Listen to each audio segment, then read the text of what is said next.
നിൽക്കുമ്പോ ഒക്കത്തില്ല. ഞാൻ പോയി കഴിയുമ്പോ 2 പോരാട്ടം. അമ്മാമേ ബിൻസി വായിച്ച 29. ഞാൻ പോയ ശേഷം ആട്ടിൻകൂട്ടത്തെ ആദരിക്കാത്ത കൊടിയ ചെന്നായ്ക്കൾ നിങ്ങളുടെ ഇടയിൽ കടക്കുമെന്ന് ഞാൻ അറിയുന്നു. നിങ്ങളുടെ ഇടയിൽ കിടക്കും എന്ന് പറഞ്ഞാൽ വെളിയിൽ നിന്ന് വരുമെന്ന്. അപ്പൊ ഒന്നാമത്തെ പോരാട്ടം വെളിയിൽ നിന്ന് വരുന്ന പോരാട്ടമാണ്. നിങ്ങളുടെ ഇടയിൽ കിടക്കും. എപ്പോഴാ? ഞാൻ പോയ ശേഷം. എന്റെ ഭാഷ പറഞ്ഞ പൗലോസ് നിൽക്കുമ്പോ ഒരുത്തന്റെയും പിത്തലാട്ടം, ഇഞ്ചിയിലപ്പച്ചനുള്ളപ്പോ ഒരുത്തരുടെയും പിത്തലാട്ടം.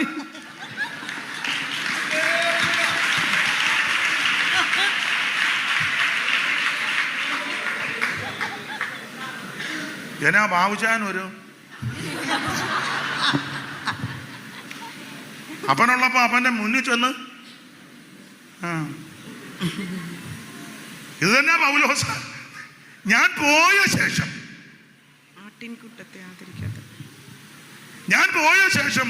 ആട്ടിൻകൂട്ടത്തെ ആദരിക്കാത്ത കൊടിയ ചെന്നായ്ക്കൾ നിങ്ങളുടെ ഇടയിൽ കടക്കുമെന്ന് ഞാൻ അറിയാം. ചെന്നാ വരുന്നത് ഉമ്മ വെക്കാനാണോ മാണിച്ച? അവൻ കടിച്ചു കീറാൻ. 49:27 ഉൽപ്പത്തി വായിര് ഇൻസിയേ. 49:27 ഉൽപ്പത്തി പെട്ടെന്ന്.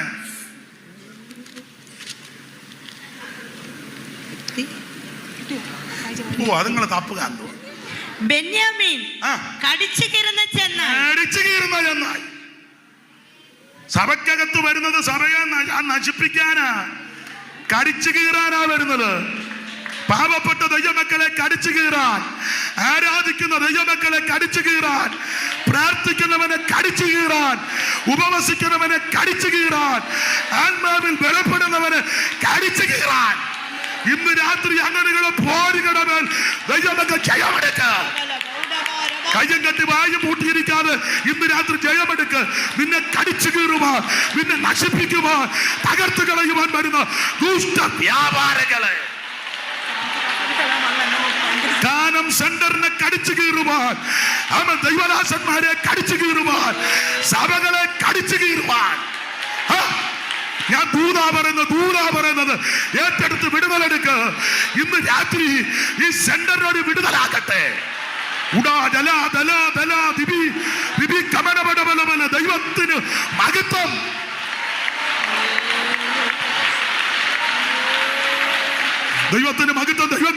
ദൈവത്തിന് മഹത്വം.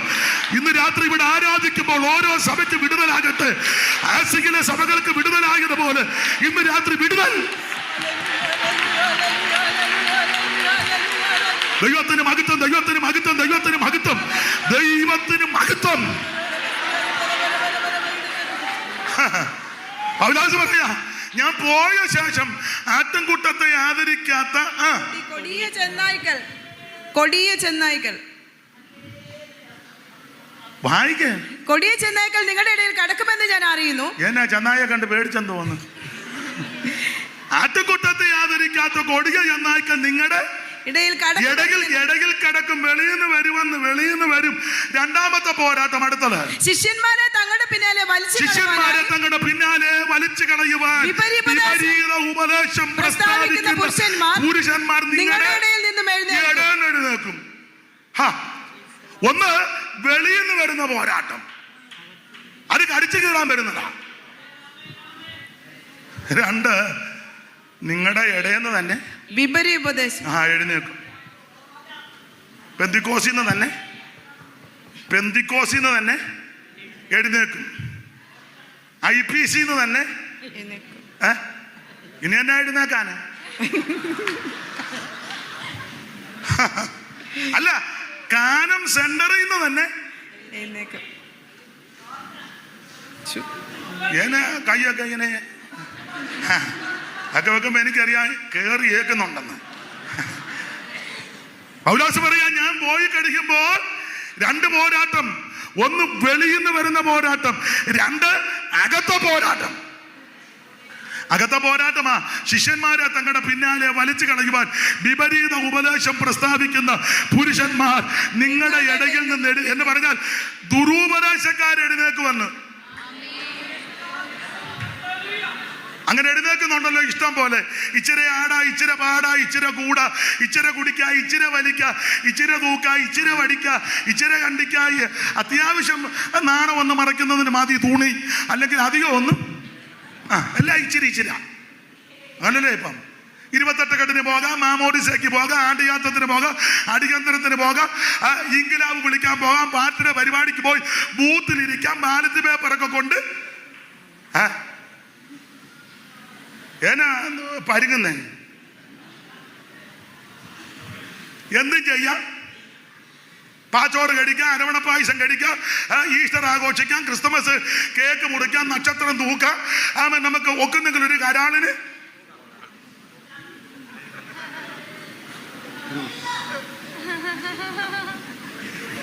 ദൈവത്തിന് മഹത്വം. അയ്യോ, ഇതിനകത്ത് ദുരുപദേശക്കാരികൾ. എടാ, പെന്തിക്കോസിന് ഒരു ഉപദേശമുണ്ട്. എല്ലാരും ഇത് കുത്തഴിഞ്ഞതല്ല, കയറ് പൊട്ടിച്ചതല്ല. ഏകവിടത്തിന്റെ കൊമ്പുകളോളം ഏകപശുവിനെ കയറുകൊണ്ട് കെട്ടണം. ഇത് അടിച്ചു വിട്ടതല്ല, ഇതിന് പ്രമാണമുണ്ട്. എന്താ പ്രമാണം? ഒന്ന്, മാനസാന്തരപ്പെട്ട യേശുവിനെ രക്ഷിതാവായി സ്വീകരിക്കണം. അങ്ങനെ രക്ഷകനായി സ്വീകരിച്ചവർ വെള്ളത്തിൽ മുങ്ങി പിതാവിന്റെയും പുത്രന്റെയും പരിശുദ്ധാത്മാവിന്റെ നാമത്തിൽ, യേശുനാമത്തിൽ അല്ല, മുങ്ങണം, നിമജ്ഞനം, അഭിഷേകം പ്രാപിക്കണം.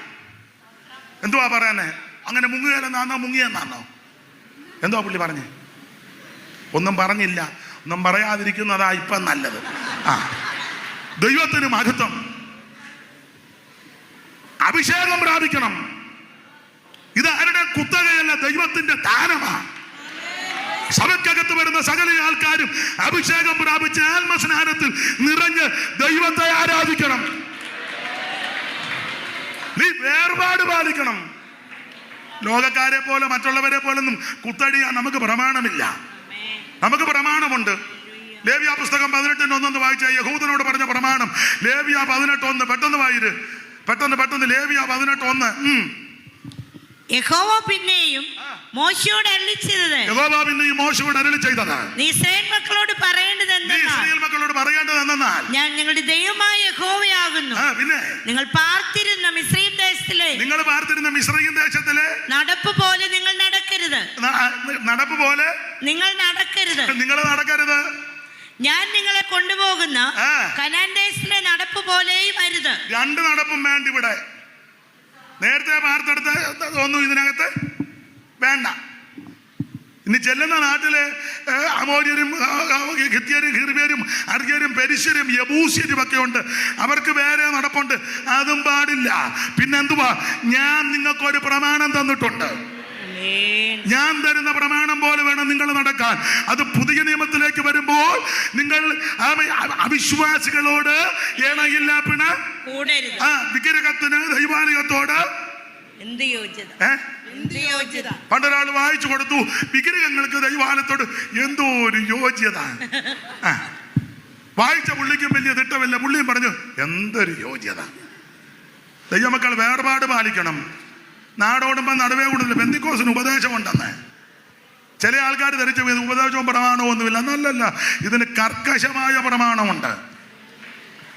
അതുകൊണ്ട് പൗലോസ് പറയാ, ഞാൻ പോയ ശേഷം ശിഷ്യന്മാരെ തങ്ങളുടെ പിന്നാലെ വലിച്ചു കളയുവാൻ വിപരീത ഉപദേശം പ്രസ്താവിക്കുന്ന പുരുഷന്മാർ നിങ്ങളുടെ ഇടയിൽ എഴുന്നേൽക്കും. ഓടിച്ച ഭാഗം വിടാം. പൗലോസ് പറഞ്ഞേച്ച് പോയി. ചരിത്രം പറഞ്ഞത് 1 കൊല്ലം തികയുന്നതിന് മുന്നേ സഭയ്ക്കകത്ത് ദുരുപദേശം പറയുന്നവര് എഴുന്നേറ്റ്. വായിച്ചേ തിമോത്തിയോസിന്റെ 1-ാം ലേഖനം 1-ാം അധ്യായത്തിന്റെ 19-ാം വാക്യം വായിച്ചേ. ചിലർ നല്ല മനസാക്ഷി തള്ളിക്കളഞ്ഞിട്ട് അവരുടെ വിശ്വാസ കപ്പൽ തകർന്നു പോയി. ഹുമനയോസും അലക്സാണ്ടറും ഈ കൂട്ടത്തിലുള്ളവരാകുന്നു. രണ്ടെണ്ണം പൗലോസ് പറഞ്ഞു, ഞാൻ പോയി കഴിയുമ്പോൾ ഇതിനകത്ത് കക്ഷികൾ എഴുന്നേക്കും. പൗലോസ് പോയി 1 കൊല്ലം തികയുന്നതിന് മുന്നേ ഹുമനയോസും അലക്സാണ്ടർ, നല്ല പേരാ, ഹുമനയോസും അലക്സാണ്ടറും. ഡോക്ടർ റോറൻ അലക്സാണ്ടർ, പേരൊക്കെ നല്ല പിള്ളേരുടെ ഭാഷ പറഞ്ഞാൽ നല്ല വെടിക്കെട്ട് പേരാ, ഇല്ലയോടാ? നീ എന്നെ ഇങ്ങനെ ഇരിക്കുന്നു, തുമ്പിയെ പിടിക്കാണ്ടിരിക്കുമ്പോൾ. അപ്പൊ ശ്രദ്ധിച്ചേ, പിള്ളേരുടെ ഭാഷ പറഞ്ഞാൽ വെടിക്കെട്ട് പേരാ. ഹുമനയോസും അലക്സാണ്ടറും. അവർ ഞാൻ പോയ ശേഷം ആൾക്കാർ എഴുന്നേക്കും. ഇവിടെ വായിക്കുന്നത് 19-ാം വാക്യം, ചിലർ നല്ല മനസ്സാക്ഷി തള്ളിക്കളഞ്ഞിട്ട് അവരുടെ വിശ്വാസക്കപ്പൽ തകർന്നു പോയി. ഹുമനയോസും അലക്സാണ്ടറും ഈ കൂട്ടത്തിൽ ഉള്ളവർ അവർ ദൂഷണം പറയാതിരിക്കാൻ പഠിക്കേണ്ടതിന് ഞാൻ അവരെ സാത്താനെ ഏൽപ്പിച്ചിരിക്കുന്നു. ഇങ്ങനെയുള്ളവരെയൊക്കെ പണ്ട് സാത്താനെ ഏൽപ്പിക്കും. നമ്മളെ കൊണ്ട് പറഞ്ഞിട്ടൊന്നും ഒക്കാത്തതിനെയല്ല സാത്താന് കൊടുക്കും. സഭയായിട്ട് താവേ ശാസിന്റെ കയ്യിലോട്ട് കൊടുക്കുക, അങ്ങനെയൊക്കെ കൊടുക്കും. അപ്പൊ പിശാചിന്റെ കയ്യിൽ കൊടുത്താൽ പിശാച് നല്ല പരുവത്തിനെ അടിച്ച് അവനെ ഒതുക്കി ഇതിനകത്ത് കൊണ്ടുവരും. അവസാനം അങ്ങേയറ്റം പറ്റുമ്പോൾ ഇവൻ പറയും, പാസ്റ്ററെ തെറ്റിപ്പോയി, വയ്യ, ഞങ്ങളുടെ വീട്ടിൽ ഒരു ചില ദിവസം പ്രാർത്ഥന, അങ്ങനെ ഏൽപ്പിച്ചു കൊടുക്കുന്നത്. ഇപ്പം പിശാചിന് പോലും ഒരുത്തനെ കിട്ടുന്നില്ല. നമ്മൾ വ്യാജിനെ ഏൽപ്പിച്ചപ്പം അവനെയും കൊണ്ട് വേറെ സഭക്കാർ പോയി, അവനെ അവിടെ കൊണ്ടുവന്ന് സെക്രട്ടറി ആക്കി.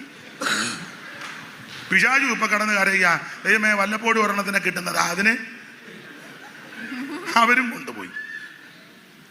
അപ്പൊ ഈ ഹുമനയോസും അലക്സാണ്ടറും രണ്ടെണ്ണം ഇവരെഴുന്നേറ്റ് ദുരുപദേശം പഠിപ്പിച്ചു. എന്തുവാ ദുരുപദേശം പഠിപ്പിച്ചത്? തിമോത്തിയോസിന്റെ 2-ാം ലേഖനം 2-ാം അധ്യായത്തിന്റെ 16 മുതൽ വായിച്ചേ. ഭക്തിവിരുദ്ധമായ വൃഥാലാപങ്ങളെ ഒഴിഞ്ഞിരിക്കുക. ആ വകക്കാർക്ക് അപക്വത അധികം മുതിർന്നു വരും. അവരുടെ വാക്ക് അർബുദ വ്യാധി പോലെ തിന്നുകൊണ്ടിരിക്കും. അടുത്തത് ഹ്യൂമനിയോസും പീലേത്തോസും ഈ കൂട്ടത്തിലുള്ളവരായിരുന്നു. അവർ സത്യം വിട്ട് തെറ്റി. അതാ പഠിപ്പിച്ച ദുരുപദേശമാണ്. അവർ സത്യം വിട്ട് തെറ്റി. അടുത്ത പദം പുനരുത്ഥാനം കഴിഞ്ഞു. ഇതാ പഠിപ്പിച്ച ദുരുപദേശം. പൗലോസ് ആത്മാവി പറഞ്ഞു, ഞാൻ പോയ ശേഷം ഇവിടെ ദുരുപദേശം പഠിപ്പിക്കുന്നവർ എഴുന്നേക്കും. മൂപ്പന്മാരോട് പറഞ്ഞു ശ്രദ്ധിക്കാൻ. മൂപ്പന്മാർക്ക് ഇതിന് നേരെ ഒന്നും, അവർക്ക് എങ്ങനെയും കസാര കിട്ടണം, ചാകുന്നത് വരെ ഒരു കസാലിരിക്കണം, കൗൺസിലിൽ കയറണം, സെക്രട്ടറി ആകണം, മെമ്പർ ആകണം, കർട്ടൻ മുറിക്കണം, കല്ലിടണം, ഉള്ള കല്യാണം മുഴുവൻ അടക്കത്തിനൊന്നും എല്ലാവരും പോകുകയല്ല. വലിയ പുള്ളിക്കാരാന്ന് എല്ലാവരും ഇറങ്ങും. പാവത്തങ്ങൾ വല്ലതും മരിച്ച ഏറെ വരാനാ. വലിയ പുള്ളിക്കാരാണെങ്കിൽ സകല എണ്ണോ പിന്നെ പുലി ഇറങ്ങുന്നത് പോലെ ഇറങ്ങും. ഞാൻ പറഞ്ഞ സത്യമാണോ അസത്യമാണോ ഇപ്പൊ പറയണം. കറക്റ്റ് അല്ലേ പറഞ്ഞു? എവിടാ വീട്? 8-ാം മൈലാകുമ്പം കാര്യം അറിയാം. ഇല്ലിവളവല്ലോ, ഇല്ലിവളവ് കഴിഞ്ഞ് ഇങ്ങോട്ട് വരുമ്പം അകത്തോട്ട് പോണോ? ആയിക്കോട്ടെ. വലിയ വീട്ടിലെ ആൾക്കാർ മരിച്ചാൽ എല്ലാവരും ഞാൻ എൻ്റെ ഒരു രീതി, എനിക്ക് അങ്ങനില്ല. ഞാൻ കഴിവിൻ്റെ പരമാവധി ആര് കടന്നു പോയാലോ അറിഞ്ഞാലോ അവിടെ ചെല്ലും. അത് വലുതെന്നോ ചെറുതെന്നോ. ഞാനും ഈ ശുപാർശം കൂടെ ഒരു ദിവസം ഒരു തള്ള മരിച്ചു. അന്ന് 8 അടക്കം ഉണ്ടായിരുന്നു. ഞാൻ പറഞ്ഞു നമുക്ക് വെളുപ്പിനെ പോകാം. ഞങ്ങൾ വെളുപ്പിനെ ചെന്നപ്പം തള്ള തന്നെ കിടക്കുക, ആരുമില്ല. പിന്നെ ഞങ്ങൾ രണ്ടും കൂടെ പാട്ട് പാടിയിരുന്നു. അവരുടെ കുഴപ്പമല്ല, അവർ രാത്രി ഉറക്കമുള്ള ചേച്ച് പല്ല് തേക്കാനും കുളിക്കാനും ഒക്കെ പോയത്. ആ സമയം ഞങ്ങൾക്ക് എല്ലായിടത്തും ചെല്ലണ്ടേ. ഞങ്ങൾ ചെന്നപ്പോൾ ഈ കുട്ടിയമ്മ തന്നെ കിടക്കുക. ഞങ്ങൾ പിന്നെ 2 പാട്ട് പാടിയപ്പം ഒരുത്തൻ ബ്രഷുമായിട്ട് അയ്യോ പാസ്റ്റാണ്ടോ വന്നെന്ന്. വേറൊരു വീട്ടിൽ നമ്മൾ എല്ലാവിടെ എടിമറ്റൂരിനപ്പുറം ചെന്നപ്പം ഡെഡ് ബോഡി വന്നില്ല. 10:30 ആയപ്പോൾ ചെന്നപ്പോൾ അവൻ പോയിട്ടുണ്ടെന്ന്.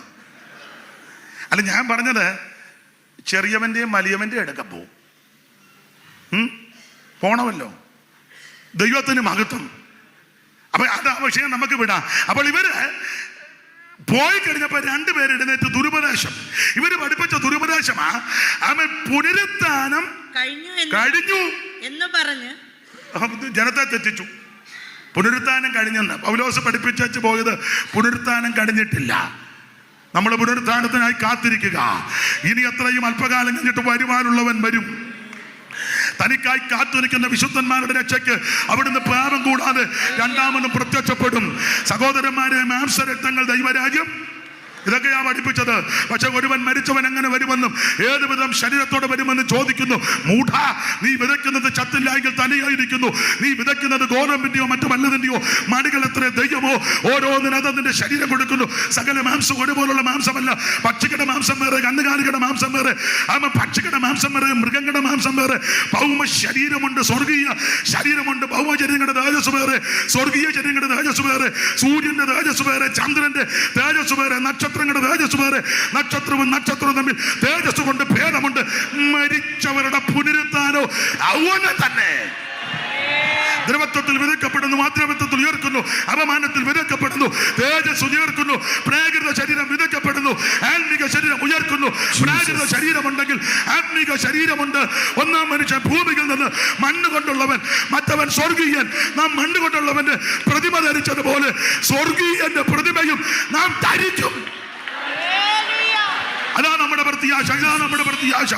കർത്താവ് തൻ ഗംഭീരനാദത്തോടും പ്രധാന ദൂതന്റെ ശബ്ദത്തോടും ദൈവത്തിന്റെ കാഹളത്തോടും കൂടെ സ്വർഗ്ഗത്തിൽ നിന്ന് ഇറങ്ങി വരും.